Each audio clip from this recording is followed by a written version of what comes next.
Good evening. It is time for a bit more of our Kithbook series. Right up there, you can see that we're going to be talking about the Eshu. Now, I'm going to go ahead and admit that these guys are not my favorite Kith. There's nothing wrong with them. I don't mind them. I'm not anti-Eshu. I just don't find them as interesting as some of the others. But let's just have a talk about them and let you draw your own spirits. Now, these guys are often seen as messengers. They are very nomadic. They are wanderers, spun from the dreams of nomadic people of Chaldea, Africa, Mesopotamia, India, unable to resist the call of the road,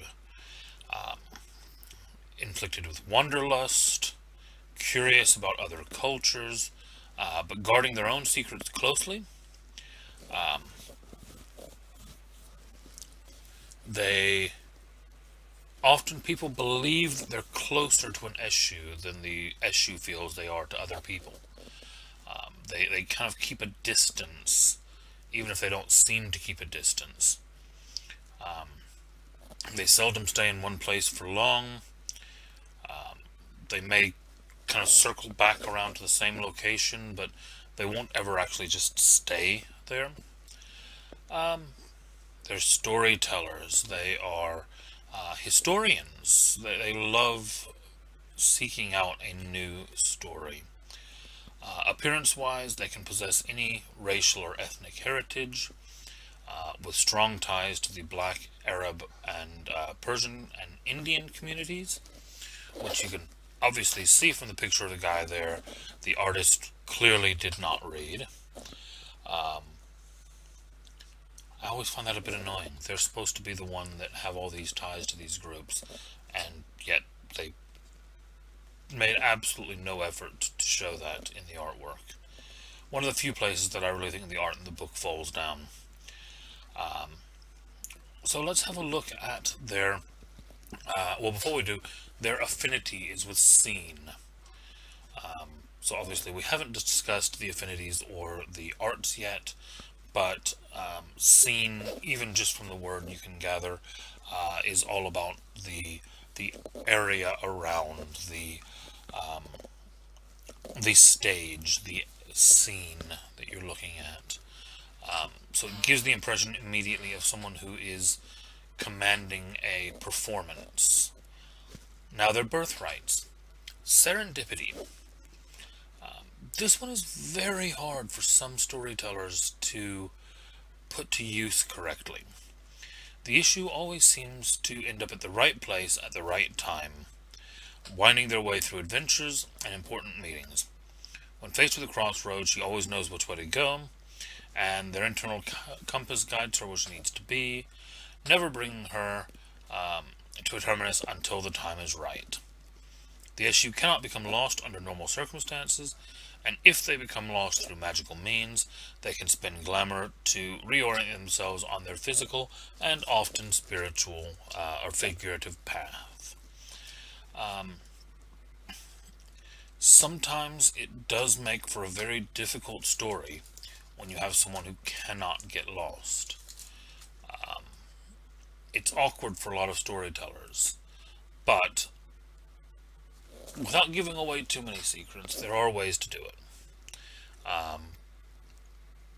Sometimes it means obscuring the destination, because if they're not sure where they're trying to go to, then there's not a right path. So there are ways to look at it. Their other birthright is talecraft. Stories are the heart of the issue, and as such, they gain something tangible when they learn fantastical new tales. If an adventure yields a tale to tell, they gain extra XP.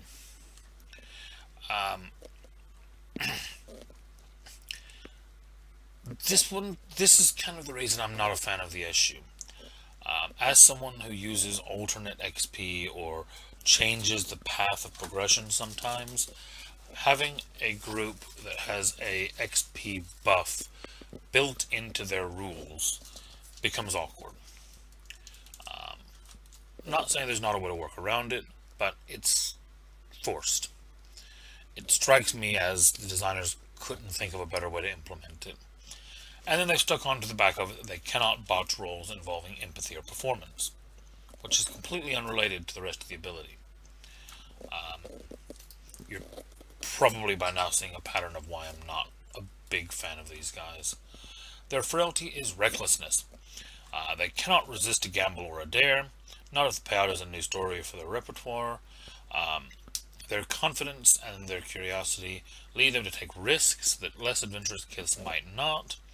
Turning on a bet, dare, or call to adventure triggers banality.